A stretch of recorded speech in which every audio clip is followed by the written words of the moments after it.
Yo, what is up guys? Today we're doing a full card prediction for KSW 57. This fight card currently has 8 pro MMA fights on it. That is absolutely insane. And out of those 8 pro MMA fights on this fight card, guess what guys? 3 of the fights are actually for titles. That is absolutely insane.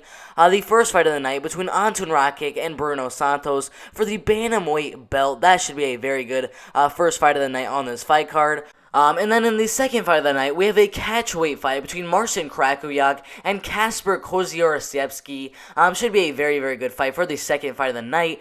And then in the third fight of the night, we have a lightweight fight between Korzenbinski and Aleksandar. That should be a very, very good one. Both of them are on 2-fight win streaks, so that should be a very, very good fight. And then we have a welterweight fight between Eckerlin and Zyri. That should be a very, very good welterweight fight. And then in the next fight, we have 2 veteran middleweight fighters in Patrick Kinkle and Tomas Dural. That should be a good one. Patrick Kinkle is on a 3-fight win streak right now.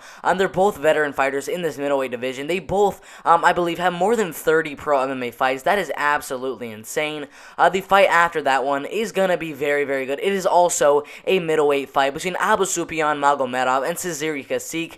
That fight is going to be good. Both of those guys, I believe, are top 150 middleweights in the world. Zizekkowski is undefeated at 12-0. Magomedov is the 72nd best middleweight fighter in the world. That should be a very, very good co-main event on this fight card. And then obviously for the co-main event, we have a fight for the KSW Vacant Lightweight Championship. This fight is gonna be good. We have Miriam Llolkowski taking on Roman Zemansky. This fight, as I said before, is going to be good. Both of these guys have amazing records, 21-8-1 and 13-5. Should be a good fight for this KSW Vacant Lightweight Championship. And then obviously in the main event of the evening, the fight we are all waiting for, we have Phil DeFries, the 50th best middleweight fighter in the world, taking on Michael Kita, who is a top 150 middleweight fighter in the world. This is for the KSW Heavyweight Championship. Should be an amazing 5-round fight. I cannot wait for this main event. But yeah, let's get started with the first fight of the night between Anton Rakic and Bruno Santos. Alright guys, so as I said at the beginning of this video, this fight is for the KSW Bantamweight Championship. Obviously Anton Rakic, this dude is an absolute beast, achieving a record of 24 wins, 8 losses, and only 1 draw. This dude, he's absolutely insane. He's the one that's actually going to be defending his belt here. He's already had a couple of defenses in his career so far. It should be an amazing, amazing fight on this KSW 57 fight card. Now, Bruno Santos also has a very good record of 9 wins, 1 loss. He's a much younger fighter than Anton Rakic at only 22 years old. Anton Rakic is 30 years old, but he's much, much smaller than Bruno Santos, as he is 5'5" tall. Bruno Santos is 5'9" tall, so a little bit of a height advantage there for Bruno Santos. Bruno Santos is on a 4-fight win streak. He just got a win about 2.5 weeks ago by unanimous decision. This fight is gonna be good, but come on, Rakic. This dude's an absolute beast. Bruno Santos, this is, I believe, his first fight inside a KSW for the belt. I don't think it's going to go very well against Anton Rakic. Was a very good veteran fighter in this bantamweight division. He's an absolute beast, 24-8-1. I think he's going to dominate this fight on the ground. And I have Anton Rakic dominating the fight and getting the win by unanimous decision. Alright guys, so after Anton Rakic defends his belt, we go to the second fight of the night between Marcin Krokowack and Casper Korzenbinski. This fight is a 176-pound fight. It's a catchweight fight. Should be a very good one. Marcin Krokowack is actually coming off of a nice win about 3 months ago by knockout from a knee to the body. Before that, he was on a 2-fight losing streak inside a KSW. Both losses coming to the same person by unanimous decision.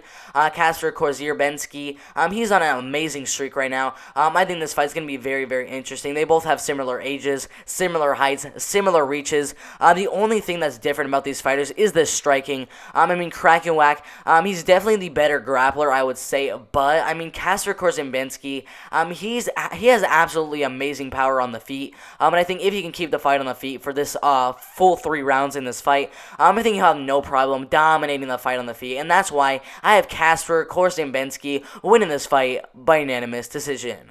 Alright guys, this next fight on this fight card is a lightweight fight between Korzenbinski and Artur Szawinski. This is a lightweight fight, as I just said before. Korzenbinski is on a 2-fight win streak, one of the wins coming by submission from Anaconda choke, and one coming by unanimous decision. Before that, he was on a 3-fight losing streak to absolute beasts in this KSW lightweight division. Artur Szawinski is also on a 2-fight win streak, one of those wins coming by knockout in the first round, and then one coming by knockout in the second round. Before that, he had a little bit of an up and down career. They're both have more than 30 pro MMA fights. Korzenbinski 21-8-1, Artur Szawinski 21-11. This should be a good fight. Both of them are in their 30s. Korzenbinski is 31 years old. Artur Szawinski is 33, almost 34 years old. A height and reach advantage definitely for Artur Szawinski in this one. 5'10" inches tall and has a 74-inch reach. But I mean, come on, Korzenbinski, this dude is an absolute beast on the feet. I definitely think that Szawinski definitely has a lot more power than Minkowski, but if the fight stays on the feet, I think he will get more of the striking exchanges in, land the majority of the strikes against Artur Szawinski in this one, and that is why I have Korzenbinski dominating the fight, 30-27 on all 3 judges' scorecards, and that's why I have Korzenbinski winning the fight by unanimous decision. Alright guys, that leads to the welterweight fight between Christian Eckerlin and Albert Odenkowski. This fight is gonna be good. 12-5 is Christian Eckerlin, 11-4 is Albert Odenkowski. It should be a very, very interesting fight. Christian Eckerlin is on an amazing streak right now, with submission wins, unanimous decision wins, knockout wins, more unanimous decision wins. Albert Odenkowski is actually coming off of a loss to Michael Michalski by knockout about a year ago. Before that, he was on a 3-fight win streak. One of those wins, I believe, coming into Oscar Sommerfeld, so he's a pretty good fighter as well. But I definitely do think that Odenkowski is going to dominate the fight on the feet, because this dude has absolutely amazing power. Christian Eckerlin is on an amazing streak right now. But fighting a guy like Albert Odenkowski is going to be way too much for Christian Eckerlin to handle. Albert, he's just so powerful. I expect him to 100% get a knockout. Not in the first round. I think the knockout's going to happen in the second round. That's my prediction. I have Albert Odenkowski winning this fight by second round knockout. Alright guys, this next fight is a middleweight fight. We have Patrick Hinkle, who's on a 3-fight win streak right now. He's currently 22-9. His last time that he actually had a fight was about a year and a half ago, though. He's 31.5 years old, much younger than his opponent, Thomas Dural, who's currently 38, almost 39 years old. But he does definitely have the height advantage, as a 2-inch height advantage there for Thomas Dural. This fight should be interesting, because Thomas Dural has had a fight about 5 months ago where he ended up beating Łukasz Minkowski by knockout in the first round. Before that, he fought 5 years before that and lost a fight to Michael Materla by knockout. But since he came back about 5 months ago, I mean, Thomas Dural has looked absolutely amazing. But I mean, if he's facing a guy like Patrick Hinkle, who's an absolute beast in this middleweight division, who's just so good on the feet, I think he's gonna have no problem, maybe even getting a knockout in this one. Patrick Hinkle definitely has a lot of power on the feet. He could definitely knock you out in the first or second round. But I think this fight's gonna go all the way. It's going to be a very good striking battle between these two veterans in this middleweight division, but I definitely think that Patrick Hinkle has a little bit better striking than Thomas Dural, and that's why I have Patrick Hinkle win this fight by unanimous decision. Alright guys, now that leads us to the co-main event of the evening. I am so hyped for this fight. Abusupyan Magomedov taking on Csik. I mean, guys, come on. Abusupyan Magomedov, 23-4-1, the 72nd best middleweight fighter in the world. And then we have Csik, 12-0, undefeated fighter, who is ranked 150th at middleweight worldwide. This should be a very big test up in competition for Csik in this one. I mean, Abusupyan Magomedov, he is a veteran in this division. He's actually younger than Csik, but has so much more experience in this middleweight division, coming off of a nice win about a year and a half ago by submission. But Csik, I mean, he's an absolute beast. 12-0, a top 150 middleweight fighter in the world. He does not have the height advantage. He does not have the reach advantage, but still, his striking is going to be much better. He has much better power. And I am actually going to expect a knockout from Abusupyan Magomedov or Csik in this one. I don't expect this fight to go on the ground for much of this fight. I expect it to stay on the feet for all 3 rounds, and I expect a knockout from one of these fighters. And Csik, I think, is going to get his 13th pro MMA win with absolutely no losses. maybe by unanimous decision, but I think he has enough power to knock out Abisupian Magomedov in this fight, and that is my prediction. I have Csik getting a knockout in this fight in the first or second round. Alright guys, that leads to the next fight for the vacant lightweight championship. This fight is the co-main event of KSW 87.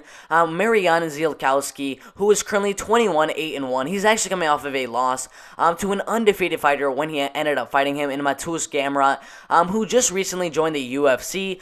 So he was losing to a very, very good fighter, Roman Szymanski. He is on a 2-fight winning streak right now, one by knockout and one by unanimous decision. This should be a very, very interesting fight. Both of them are similar ages at 30.5 years old and 27.5 years old. There's a definite height and reach advantage though for Marion Llolkowski.